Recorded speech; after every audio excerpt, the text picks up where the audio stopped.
নমস্কাৰ। আজি আমি এই বৰ্ষত অৰ্থাৎ 2024 বৰ্ষত অসমৰ কোনকেইটা সামগ্ৰীয়ে জিআই টেগ পালে সেই বিষয়ে আলোচনা কৰিম। প্ৰথমতে আমি জানি লওঁ যে জিআই টেগনো হয় কি। জিআই টেগ অৰ্থাৎ ভৌগোলিক সংকেত, বিশেষ চিন বা নাম যিয়ে এটা সামগ্ৰীৰ নিৰ্দিষ্ট ভৌগোলৰ পৰা আহৰণ হোৱা বুলি চিনাক্ত কৰে। ইয়াৰ দ্বাৰা কৃষিজাত বা প্ৰাকৃতিক বা ঔদ্যোগিক সামগ্ৰীৰ উৎপত্তি স্থান জানিব পাৰি আৰু ইয়াৰ গুণগত মান নিশ্চিত কৰা হয়। জিআই টেগ 10 বছৰৰ কাৰণে ভেলিড থাকে। 10 বছৰৰ পাছত আকৌ পুনৰ ৰিনিউ কৰিব লগা হয়। ভাৰতবৰ্ষৰ ভিতৰত প্ৰথম দাৰ্জিলিং টিয়ে 2004 চনত জিআই টেগ লাভ কৰিছিলে।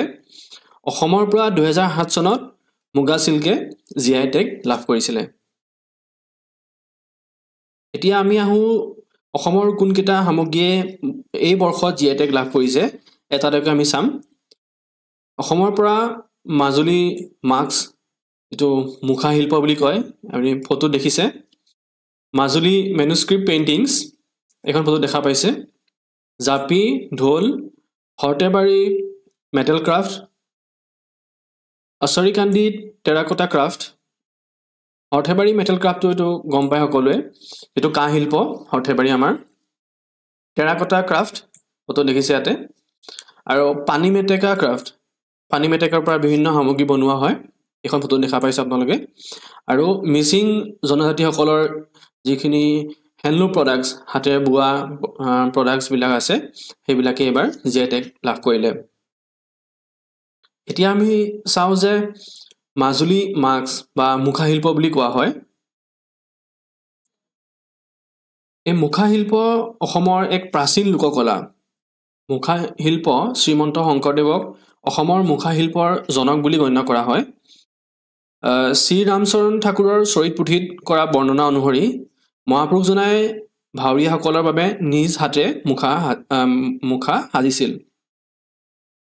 মুখাৰ ব্যৱহাৰ ভাওনা, ৰাস আদি উৎসৱসমূহত দেখিবলৈ পোৱা যায়। মুখা সাজিবলৈ বাঁহ ব্যৱহাৰ কৰা হয়, খেৰ আৰু বোকা মাটি, গোবৰ আদি বিভিন্ন সামগ্ৰী ব্যৱহাৰ কৰা হয়। অসমৰ মাজুলী আৰু গোলাঘাটৰ কেতবোৰ ঠাইত মুখা শিল্পৰ বাবে জনাজাত। ভাওনাৰ মুখাসমূহ ৰামায়ণ, মহাভাৰত আৰু পুৰাণৰ কাহিনীৰ আধাৰত প্ৰস্তুত কৰা হয়। মুখাসমূহ সাধাৰণতে বিভিন্ন ৰং দিয়া হয়। তাৰ ভিতৰত বিশেষকৈ ৰঙা, নীলা, হালধীয়া এই তিনিটা ৰং খুব বেছিকৈ ব্যৱহাৰ কৰা হয় মুখা সাজিবৰ কাৰণে। এতিয়া আমি আহিছোঁ মাজুলী মেনুস্ক্ৰিপ্ট পেইণ্টিঙৰ ওপৰত। মাজুলী এই চিত্ৰকলা সৃষ্টিৰ বাবে মাজুলী পৰিচিত, যিয়ে বিশেষকৈ ধৰ্মীয় কলাৰ এক গুৰুত্বপূৰ্ণ অংশ। মাজুলী মেনুস্ক্ৰিপ্ট চিত্ৰকলাৰ এক গভীৰ সম্পৰ্ক আছে দ্বীপটোৰ বৈষ্ণৱ ধৰ্ম সংস্কৃতিৰ লগত। এই চিত্ৰকলাৰ এক অন্যতম প্ৰাচীন উদাহৰণ আমি শ্ৰীমন্ত শংকৰদেৱৰ পৰা আহিছে, যিয়ে ভগৱত পুৰাণৰ আদ্য দশমাৰ চিত্ৰাংকন কৰিছে আৰু সেয়া অসমীয়াত প্ৰতিস্থাপন কৰা হৈছে।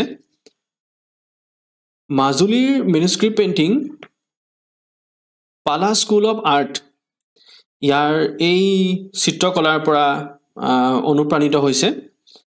এই অনুপ্ৰাণিত হৈ মাজুলীৰ শিল্পীসকলে নিজৰ সৃষ্টিত ধৰ্মীয় বিষয়বস্তু আৰু বৈষ্ণৱ আধ্যাত্মিকতাৰ প্ৰতিবিম্ব সৃষ্টি কৰিছে। এই চিত্ৰকলাৰ মাধ্যমে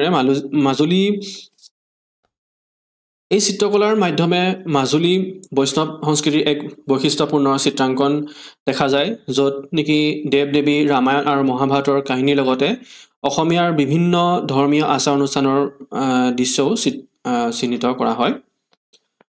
মাজুলীৰ মেনুস্ক্ৰিপ্ট চিত্ৰকলা এক গুৰুত্বপূৰ্ণ ধৰ্মীয় সাংস্কৃতিক পৰম্পৰা সংৰক্ষণ কৰি আহিছে, যি মাজুলী দ্বীপক এটা বিশেষ পৰিচয় প্ৰদান কৰি আহিছে।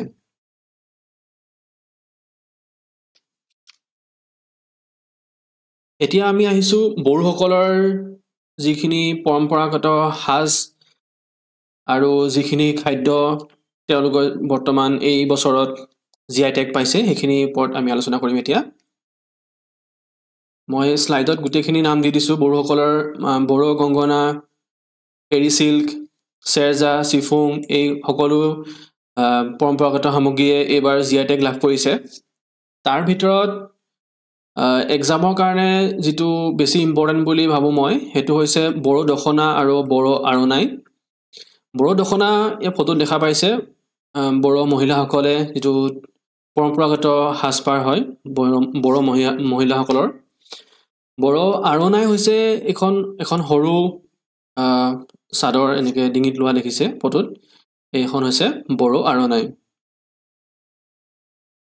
খাদ্যৰ ভিতৰত আপোনাৰ বড়ো নাফাম যেটো মাছৰ পৰা তৈয়াৰ কৰা হয় ফাৰ্মেন্টেড ফিশ বড়ো অন্ডলা এইটো এটা মছলা হয় তাৰ পাছত বড়ো গোখা প্ৰিপেয়াৰ্ড ডিউৰিং দা বৈশাগু ফেষ্টিভেল এইটো খাদ্য বড়োসকলৰ অন্যতম এটা ফেষ্টিভেল বৈশাগু য'ত নেকি প্ৰিপেয়াৰ কৰা হয় আৰু স্পেশালি এক্সামৰ কাৰণে এইটো এটা ইম্পৰ্টেন্ট হৈ যায় বড়ো যাও এইটো হৈছে বড়ো যাও গিছি এইটো traditional fermented rice based alcoholic beverage এইটো মানে চাউলৰ পৰা তৈয়াৰ কৰা এবিধ মদ হয় বড়ো নাৰ্জি এই সকলোবিলাক খাদ্যভাৰে এই বছৰত GI টেগ লাভ কৰিছে